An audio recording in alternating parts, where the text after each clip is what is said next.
Pulso Latino. Caminhos Latinos. A série Caminhos Latinos América Central é uma parceria entre o Pulso Latino, o programa Realidade Latino-Americana da Unifesp e o Berta Coletivo Latino-Americanista. Olá, começa agora o terceiro episódio da série Caminhos Latinos América Central. Desta vez a gente vai caminhar por Honduras. Eu sou o Rafael Lima e te convido para embarcar nessa viagem com a gente. Se você não ouviu os primeiros episódios, você pode fazer a viagem do ponto de partida ou então armar o seu próprio itinerário pela América Central. Na primeira parte deste episódio, como já de costume, quem vai caminhar com a gente, nos contando um pouco da história de Honduras, é o historiador e professor da Unifesp Fábio Luiz Barbosa dos Santos. Na segunda parte, teremos uma entrevista com o poeta, narrador e conferencista político hondurenho Fabrício Estrada. Atualmente, ele é diretor-geral de Cooperação Internacional do Ministério de Relações Exteriores de Honduras. A série Caminhos Latinos vem sendo construída com um grande esforço militante pelo coletivo do Pulso Latino e do Berta e vários parceiros e apoiadores. Siga o Pulso Latino nas redes sociais, escreva para a gente e indique nosso trabalho para seus amigos. E claro, não deixe de nos escutar pelo seu aplicativo de podcast favorito. Então vamos ao episódio. Primeiro um mergulho na história de Honduras e em seguida a entrevista com Fabrício Estrada. Pulso Latino.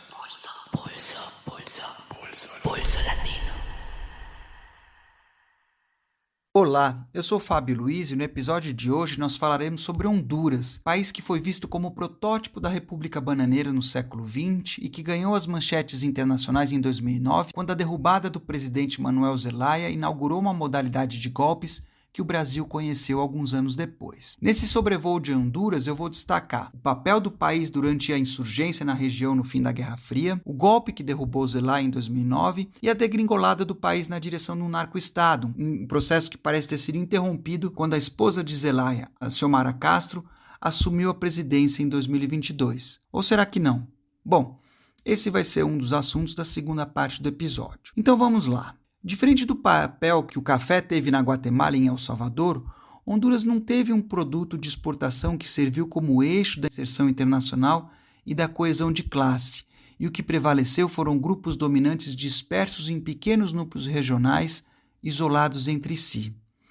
Essa debilidade da classe dominante do Estado hondurenho facilitou que companhias estrangeiras dominassem o país. A constituição de grandes companhias bananeiras num período em que nenhuma fruta movimentou tanto dinheiro no comércio internacional correspondeu à própria expansão imperialista dos Estados Unidos, de modo que em 1913, duas companhias bananeiras respondiam por 2/3 da exportação de Honduras, enquanto 80% das importações se originavam dos Estados Unidos. Nas décadas seguintes, entre 1910 e 1930, as bananeiras continuaram expandindo seus tentáculos. Elas compraram terras, construíram ferrovias, estabeleceram bancos e subornaram governos, gabando-se de que um deputado em Honduras era mais barato do que uma mula. Por isso, a United Fruit era conhecida no país como o polvo. É claro que houve resistências, e a mais famosa delas foi uma poderosa greve nas empresas bananeiras que durou 69 dias e mobilizou mais de 25 mil trabalhadores em maio de 54. Enquanto o governo toreava a maior mobilização da história nacional, Honduras servia de base para as tropas mercenárias que invadiram a Guatemala e derrubaram o governo Arbenz no mês seguinte. Desde os anos 60 até 82, a política do país foi comandada por militares, que evoluíram de uma força corrupta bancada pela oligarquia e pelas bananeiras, para se tornarem um poder corporativo autônomo e politizado escorado nos Estados Unidos. Mas nem tudo foi violência. No começo dos anos 70, houve um governo de orientação reformista comparável aos regimes militares no Peru e no Panamá naquele momento. Assim como Velasco Alvarado no Peru, em Honduras se avançou uma reforma agrária para evitar que a demanda por terra descambasse para uma luta revolucionária, como acontecia nos países vizinhos. Mas quando a pressão popular ameaçou transbordar, os próprios militares deram uma guinada repressiva e frearam o processo, como aconteceu no Peru. Em 1974, militares assassinaram 2 padres e ao menos 12 camponeses vinculados à União Nacional dos Campesinos na fazenda Los Horcones. Essa fazenda era propriedade do pai de Manuel Zelaya, que foi condenado a 20 anos de prisão como corresponsável pelo massacre, mas que nunca cumpriu. Em todo caso, o legado do reformismo estatal e a presença estadunidense direta corroboraram para que a resistência hondurenha não ganhasse corpo como uma insurgência popular, como aconteceu nos países vizinhos. O eixo da militarização de Honduras não foi a repressão doméstica, mas foi a conversão do país no maior porta-aviões, entre aspas, do exército estadunidense, ou seja, fazer do país uma base de apoio da contra-insurgência regional. Não houve guerra civil em Honduras, mas suas forças armadas foram cúmplices dos exércitos estadunidense, salvadorenho e guatemalteco, além de abrigar a contra-revolução nicaragüense. As mesmas pistas clandestinas em Honduras usadas por aviões que transportavam armas para os contras na Nicarágua serviram para voar drogas a outras partes. Contra-insurgência e narcotráfico se retroalimentavam com a participação do exército hondurenho e dos Estados Unidos. Com a derrota eleitoral do sandinismo em 1990 e as negociações de paz em El Salvador, o papel regional de Honduras se modificou e a ajuda militar dos Estados Unidos minguou. Como em outros países da região, a reestruturação econômica sob a égide neoliberal naquela década potenciou a inserção de Honduras em cadeias globais de valor que movimentam mercadorias diversas, inclusive drogas e pessoas.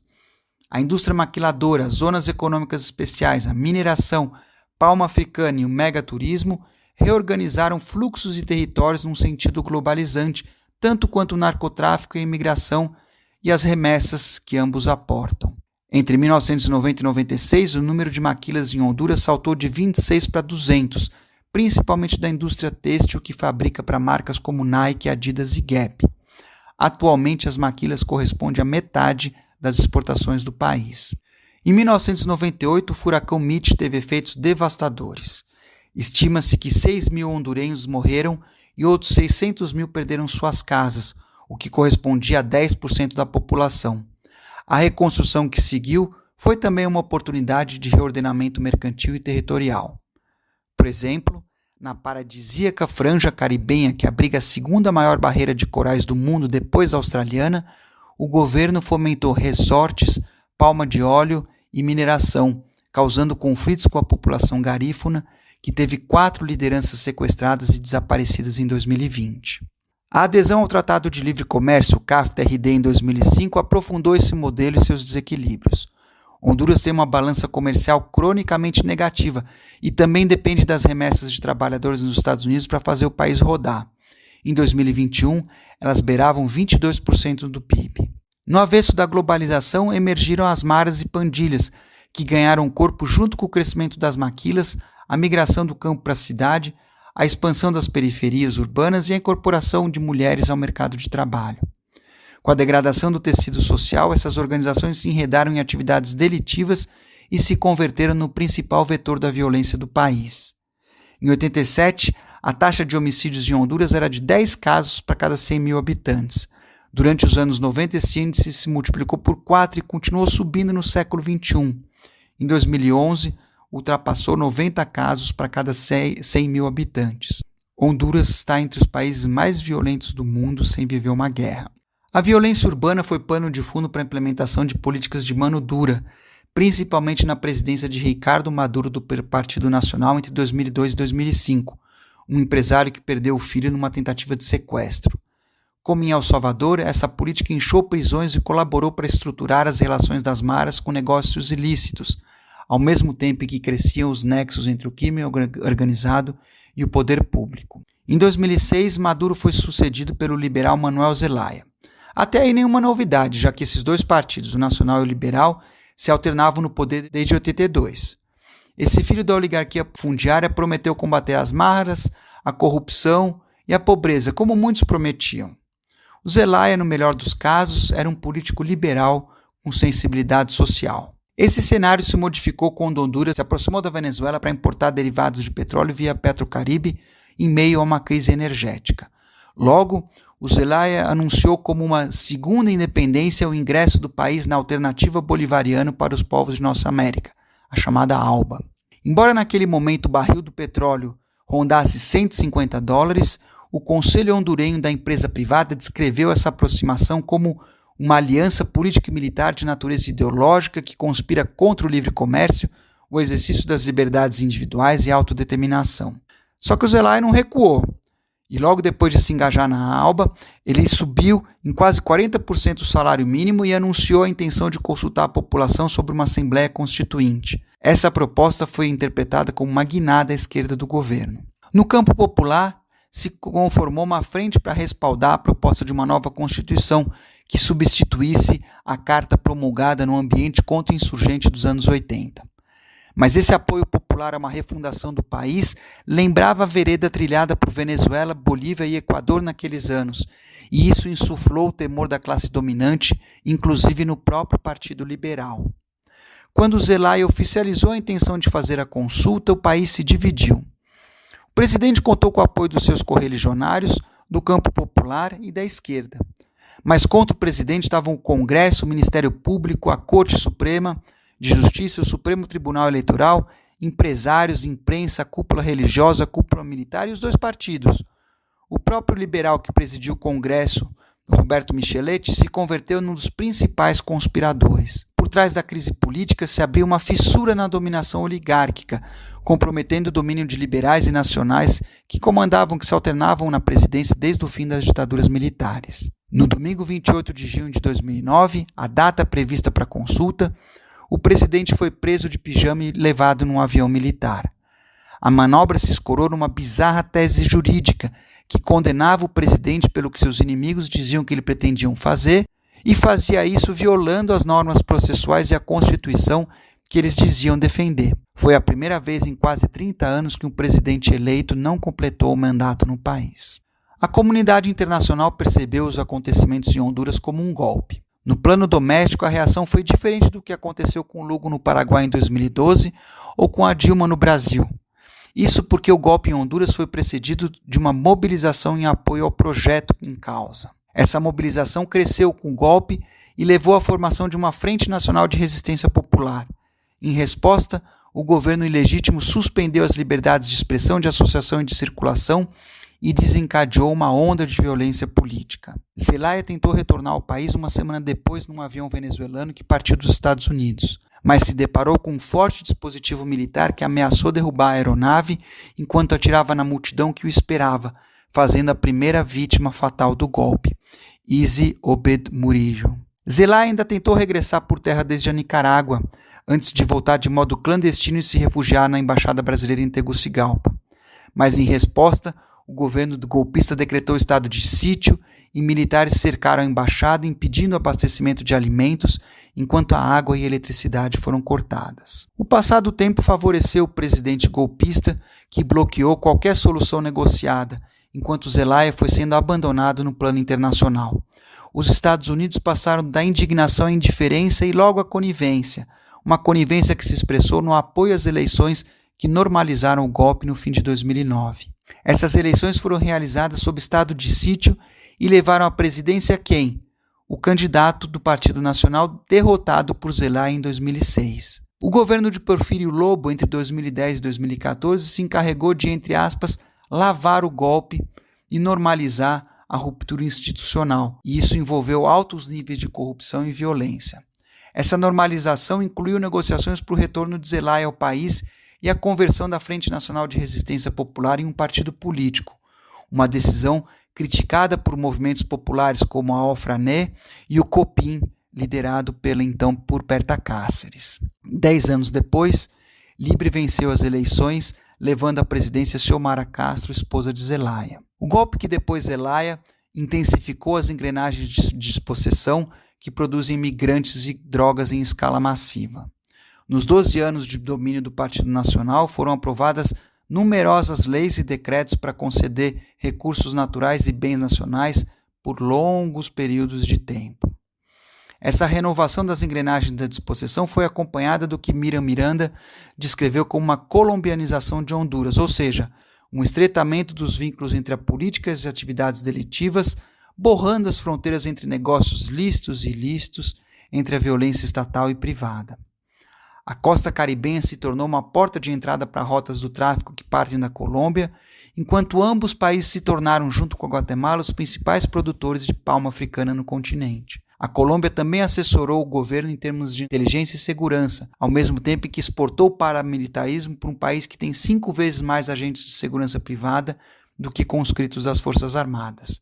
Em resumo, Honduras se tornou um país em que as fronteiras entre o Estado e o crime organizado se borraram e ninguém sabe ao certo quem é polícia e quem é ladrão, enquanto a corrupção e a violência se normalizaram. O quartel Los Catiros considerava como seu próprio membro um filho do presidente Porfírio Lobo, hoje preso nos Estados Unidos.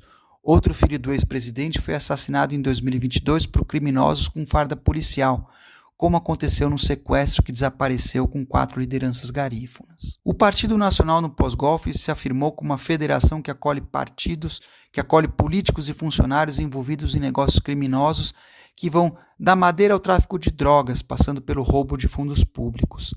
Se Honduras se tornou uma sociedade pandilheira, o partido que comandou o país se assemelha a uma quadrilha. O representante por excelência dessa política foi o presidente Juan Orlando Hernández, que assumiu a presidência a partir de 2014. O seu governo rompeu com a independência entre os poderes do Estado e subordinou o poder civil ao mando militar, conformando um regime no limiar entre o civil e o militar, entre a democracia e a ditadura, entre a legalidade e a delinquência. Em 2017, Hernández se reelegeu, ou seja, esse narco-político conseguiu dobrar a justiça para viabilizar sua reeleição poucos anos depois que o Zelaya foi derrubado a pretexto de impedir justamente a sua reeleição. Em outras palavras, os golpistas deram o golpe que o golpe supostamente impediu. As eleições de 2017 foram uma fraude escandalosa, mas os intensos protestos populares foram impotentes para reverter essa fraude. Apesar da falta de legitimidade, o controle férreo das instituições e a repressão no ambiente em que se aprofundavam as relações entre Estado, empresários, crime organizado e militares davam ao governo os contornos de uma narco-ditadura.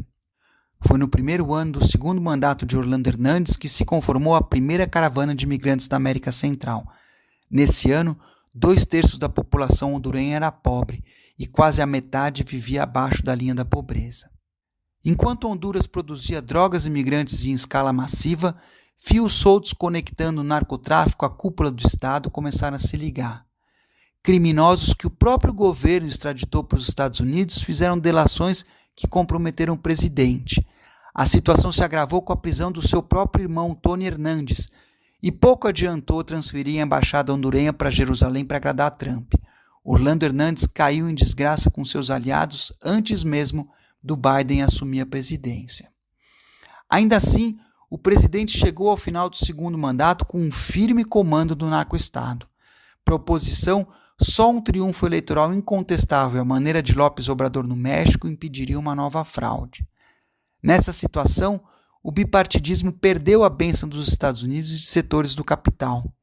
Faltando 3 semanas para a eleição, a campanha de Castro convenceu Salvador Nasrallah, um radialista esportivo prestigiado entre os jovens, a abrir mão da sua candidatura e ocupar a vice-presidência. Pouco depois, um conjunto de líderes do Partido Liberal, o mesmo partido que apoiou a derrocada de Zelaya, se somou à campanha.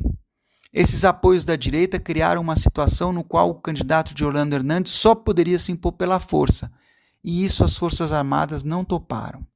Em 2022, Juan Orlando Hernández foi extraditado para os Estados Unidos e pode pegar prisão perpétua por seu envolvimento com o narcotráfico. O que será que o Bolsonaro acha disso? A vitória de Castro foi uma derrota para a narcopolítica, mas dificilmente pode ser vista como uma vitória da esquerda. Além dos apoios ecléticos que elegeram, o próprio Partido Livre é diverso e reúne democratas liberais como Zelaya, quadros da esquerda vindos principalmente do movimento estudantil e uma variedade de militantes sem filiação definida. À primeira vista, o triunfo da esposa de Zelaya parece uma vingança da história e, realmente, a derrota de um regime narco-ditatorial nas urnas não é trivial. No entanto, a situação se modificou muito desde que Zelaya governou. A degradação social foi bastante acelerada. Diante do desprestígio de um regime opressor que acelerou a produção de imigrantes e delinquentes em escala massiva, a Xiomara Castro emergiu como o oposto dessa aceleração da crise encarnada por Orlando Hernández. Podemos dizer que é a alternativa da contenção da crise. Os desafios e desventuras enfrentados por esse governo é um dos assuntos que vai ser abordado a seguir. Olá, Fabrício. Muito obrigado por aceitar participar dessa entrevista para o Pulso Latino. Bueno, a vos por esta invitación y este enlace, que al final de cuentas es una respuesta a una red, ¿verdad? Luis Méndez, agradecidísimo con él por este enlace. Bom, como o Fábio mencionou na primeira parte do episódio, Honduras é marcada historicamente por uma economia agroexportadora controlada por corporações transnacionais, como no caso da United Fruit Company. Nas últimas décadas, ocorre uma expansão das zonas econômicas especiais e das maquiladoras no país, em resposta à reorganização produtiva das cadeias globais de valor. Quais são os desafios do governo de Xiomara Castro no aspecto produtivo? Tem sido possível avançar no fortalecimento do mercado interno? Bien, es una pregunta un tanto compleja, ¿verdad? Porque la reestructuración de la economía del país en los mercados agrícolas, en la producción, tiene que ver, pues, obviamente, con la demanda de una frontera agrícola definida, una frontera forestal definida. El país apenas tiene un 24% del territorio cultivable, imagínalo. Todo lo demás es un país montañoso, de conífera en su gran mayoría, y, y con pocos valles productivos, altamente productivos, sí, pero con pocos en manos de familias históricamente latifundistas, ¿no? Entonces la productividad pasa por toda esa reforma, pasa igual por la redistribución o por la aplicación, si se lleva a buen término, de la ley de justicia tributaria, que exonera a múltiples empresas de esas mismas familias, precisamente, que tienen los latifundios y que están teniendo una fuerte oposición porque aún la expresión política de la narcodictadura que acaba de pasar subsiste dentro del Congreso Nacional con un fuerte componente de diputados que crean desbalance muchas veces por sus alianzas con el bipartidismo histórico. Entonces, a pesar de todo eso, se ha incentivado la parte del agro en el sector del café, que viene representando casi el 65% de nuestras exportaciones, imaginarlo, ¿no? Eh, También se le está apostando ahora con los primeros tanteos en el Tratado de Libre Comercio con China, China Popular, que se está tanteando por el sector camarón y el sector de la fruta, ¿no? Esto, pues, obviamente está por definir, todavía no se ha firmado el TLC con China, pero ya se empezaron los acercamientos corroborando cómo son los aranceles o la distribución real de esta, que podría ser esta exportación, ¿verdad? Entonces, todo el sistema productivo de Honduras, a pesar de los grandes esfuerzos del gobierno, están teniendo una fuerte y virulenta defensa de los latifundios eternos. Sin embargo, se han tenido grandes apoyos al sector agrícola a través de semilla mejorada, a través de bonos a los campesinos y un incentivo total al mercado del café y al camarón, sobre todo al café. Entonces, eso ayuda recuperando poco a poco la confianza del pequeño agricultor y al campesinado que no estaba dentro de la órbita de la agroindustria, ya se le está poniendo mucha puntualización, mucha focalización. Bom, eu queria entrar em outro aspecto que me parece muito importante da economia hondurenha, que é a relação entre o narcotráfico e a política. O ex-presidente Juan Orlando Hernández foi extraditado em 2022 aos Estados Unidos por tráfico de drogas.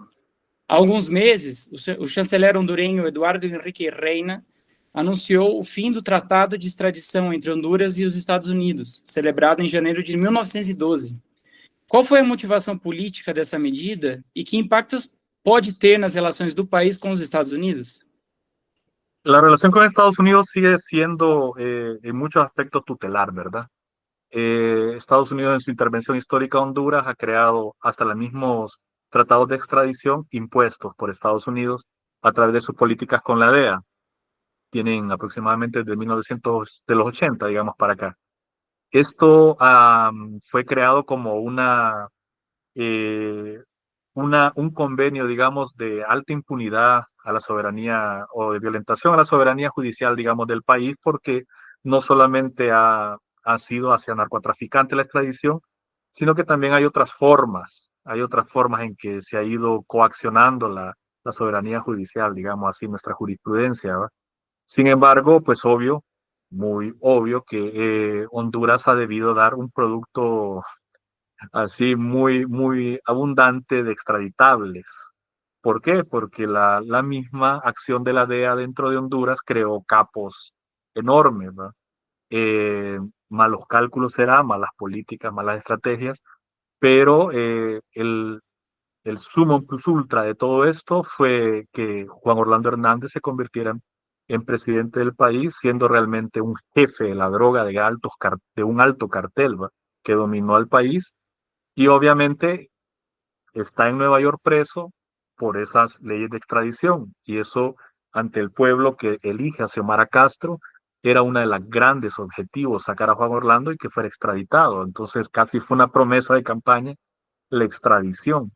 Eh, ¿Contradice esto lo que ha ocurrido con el levantamiento de la ley de extradición, con el convenio? Sí, sí lo contradice, por supuesto, pero en el fondo esa misma ley de extradición, ese convenio de extradición, tratado, perdón, intentaba ser utilizado, fue en su momento cuando se suspende, para involucrar al jefe de las Fuerzas Armadas de Honduras, Roosevelt, en asuntos de narcotráfico solamente por haber visitado Venezuela. Y la denuncia de la embajada fue que se fue a reunir con gente que está acusada de narcotráfico por Estados Unidos, como los altos jerarcas venezolanos que es acusado por Estados Unidos. Eso la motivación era crear una insatisfacción interna dentro de las barracas, de los militares, para desestabilizar al comando de las Fuerzas Armadas más leal que ha tenido el pueblo hondureño hasta la fecha, ¿no? El general Roosevelt ha dicho una y otra vez que no se prestarán las Fuerzas Armadas a un nuevo golpe de Estado bajo su mando, que el pueblo hondureño debe tener confianza en una Fuerza Armada que no está en los intereses de las cúpulas empresariales ni políticas, y por lo tanto necesitaban desestabilizarlos, ¿no? El corte del convenio de extradición responde directamente a frenar una intentona de golpe sorda que estaba ocurriendo en las barracas, pretendiendo desestabilizar. Así que ya el instrumento de convenio, una vez positivo en la extracción de Juan Orlando Hernández, queria ser utilizado para desestabilizar em este momento. Bom, as migrações e as remessas também são questões centrais na relação entre Honduras e os Estados Unidos. A gente estava falando da questão da economia hondurenha e da relação entre o narcotráfico e a política, mas também me parece importante, né? Porque em outubro de 2023 ocorreu em Palenque, no México, uma cúpula sobre a migração com a participação de representantes de 12 países latino-americanos e caribenhos, inclusive da presidenta Xiomara Castro. Como ela tem lidado com esse fenômeno que impacta a vida de milhões de hondureños e hondureñas? Imagínate, la migración hondureña produce, ha superado el Producto Interno Bruto, las remesas. La economía del país en los últimos 15 años se ha sostenido y ha creado una idea de satisfacción económica en miles de personas que reciben remesas de esa cantidad de casi 1.5 millones de hondureños en Estados Unidos. Nosotros tenemos una población actualmente interna de 9.5 a 10 millones, entonces ha creado una satisfacción, pues la remesa. Las motivaciones de la salida del país de esos miles y miles de hondureños, pues ha sido la debacle histórica cercana, la narcodictadura, cómo el mismo sistema de persecución y represión elevó el nivel de violencia de las maras y pandillas para crear un desplazamiento interno histórico, ¿no? Una muerte, unos índices de violencia por muerte de entre pandillas muy alta, desplazó a miles de personas en la última etapa en la última etapa de Juan Orlando Hernández, más la represión, ¿verdad? La represión que tuvo Juan Orlando Hernández empujó a miles y miles y miles a huir, porque de verdad la economía se transformó en un narcomenudeo casi oficializado, ¿no? Igual, al irse Juan Orlando Hernández, esa economía que se había transformado a la narcoeconomía, dejó un vacío, quedó un vacío porque el gran cartel fue desapareciendo, ¿no? Al irse Juan Orlando Hernández, y el circulante del narcomenudeo pues dejó a tanta gente marginada que vivía del narcomenudeo sin ingresos semanales ni diarios, ¿no? Realmente ha sido todo un efecto la salida de Juan Orlando Hernández. Con Orlando Hernández no solamente sale un presidente o un narcotraficante, sino que sale la economía que ese poder brutal creó en el país y que ahora muchos jóvenes que estaban subsistiendo del narcomenudeo ya no tienen dónde y se van por cientos o familias completas que ya no tienen de esto, ¿no? La otra sí, hay una promesa permanente de los Estados Unidos, eso no lo podemos negar, es un polo más que atractivo para no solamente hondureños. Por Honduras pasan 60,000 migrantes que cruzan desde el Golfo, desde el tapón de Darién en Panamá hacia arriba, ¿no? El sur de Honduras se ha convertido en una zona de tránsito hasta el occidente hondureño, de miles de africanos, de asiáticos y todo, ¿no? Entonces eso también eleva la cantidad de personas. El pico de nosotros en el 2018 de las grandes caravanas llegó a verse imágenes apocalípticas de migraciones masivas hacia Estados Unidos, ¿verdad? Pero rechazados, y tuvimos la experiencia que vimos en Tron, niños encarcelados, en Texas, todo el drama que incurrió, ¿verdad? ¿Se puede decir que ha bajado? Sí, ha bajado, pero se mantiene la inmigración producto de ese gran polo, de ese gran imán que es Estados Unidos históricamente para Honduras. Desde la inclusión de las bananeras en el territorio nacional, no ha dejado de emigrar la gente, siguiendo la ruta o las estelas de los barcos que se iban con las bananas. Por lo tanto, Honduras tiene una gran población en Nueva Orleans, por ejemplo, en Houston, Florida, en Nueva York, que son los centros de destino de esos barcos que iniciaron la producción bananera y ahora continúan de otra forma ese derrape histórico. Entonces la remesa, imagínate, se convierte en algo muy, muy esencial en la economía nacional, y va a ser muy difícil crearse ideas acerca de cómo reducirla, ¿no? Certamente, eu acho que é uma questão central para os países latino-americanos, a questão das migrações, das remessas, e que está articulada com a relação com os Estados Unidos, com a dependência econômica, né, com o modelo econômico que os países têm adotado. Eu, quando estive em Honduras em 2022, eu ouvi de representantes de movimentos sociais que era fundamental fortalecer as bases políticas que dão sustentação ao governo e construir poder popular para evitar um novo golpe de Estado como o que ocorreu em 2009. Como você analisa a correlação de forças atual? É possível avançar em transformações estruturais? La situación digamos, de sinergia entre visión de Estado y movimientos sociales actuales en Honduras es un tanto neutra.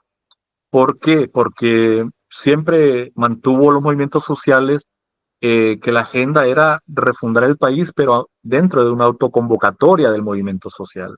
Porque el movimiento social al final ha sido el defensor territorial, ¿verdad?, de los recursos. Y es en los territorios donde se manifiesta realmente la extracción, la violencia de desplazamientos y los reclamos incluso de pérdida de soberanía, ¿no? Es en los territorios. Por lo tanto, desmadejar lo que tanto entregaron de soberanía a los gobiernos anteriores, obviamente mantiene en posición de defensa a los movimientos sociales que ven a un Estado que todavía no da los pasos suficientes, aunque ya se están dando cumplimiento a sentencias de la CID, con el pueblo garífuna sobre todo, se están viendo recuperación de áreas que habían los madereros invadido en las zonas de amortiguamiento. Hay un mayor acompañamiento de derechos humanos hacia los territorios que el movimiento social defiende, a pesar de que en una terrible respuesta de esa derecha infinita que asesinó a Berta Cáceres, también nos asesinan a Juan López, ¿no? En el Aguán.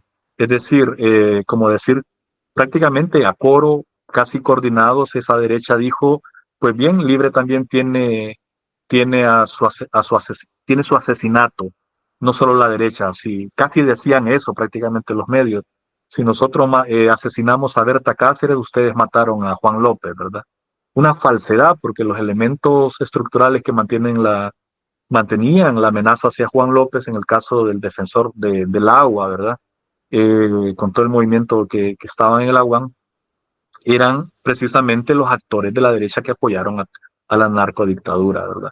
Entonces, eso afectó muchísimo la cercanía que ha intentado el Estado respecto a dar lo que las promesas también del Partido Libertad y Refundación, antes de ser gobierno, decían que era total acompañamiento a los movimientos sociales, ¿no? El COPIN mismo mantiene un férreo reclamo para que se esclarezcan los asesinos reales de Berta Cáceres, los que pagaron para que asesinaran a Berta Cáceres.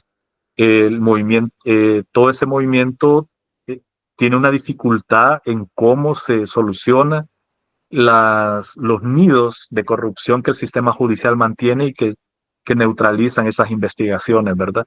Que ya se están dando pasos grandes en el Ministerio Público y en la Corte Suprema de Justicia, ¿verdad? Así que podríamos ver en los próximos meses una respuesta adecuada a eso, pero sin embargo está la duda, la sospecha y la alerta que te digo que debe ser natural y debe ser mantenida por el Movimiento Amplio de la Dignidad y la Justicia, por los movimientos de la UAM, por el COPIN, ni qué hablar de los defensores del agua y de antimineros en la zona de Occidente y en las zonas de la UAM, ¿verdad? Entonces el movimiento social mantiene, te lo repito y reitero, una posición, sí, lógica de neutralidad respecto a la gobernança actual de Xiomara Castro.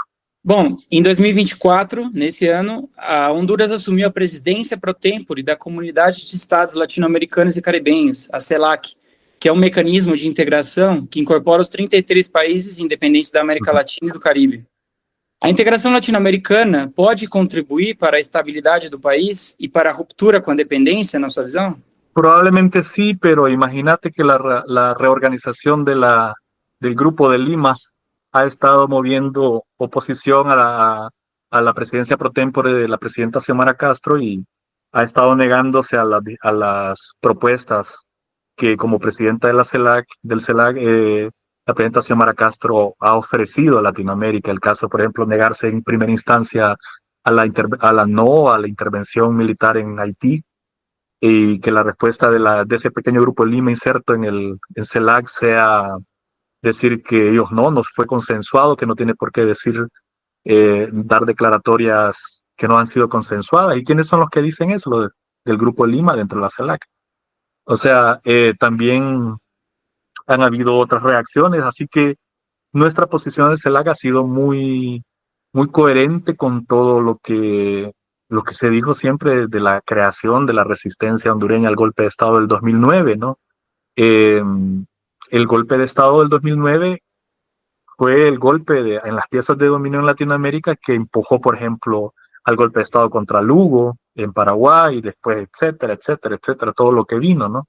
Hasta dar con los últimos claros pasos que se dieron en Perú, también en Bolivia, que han ocurrido esas intentonas.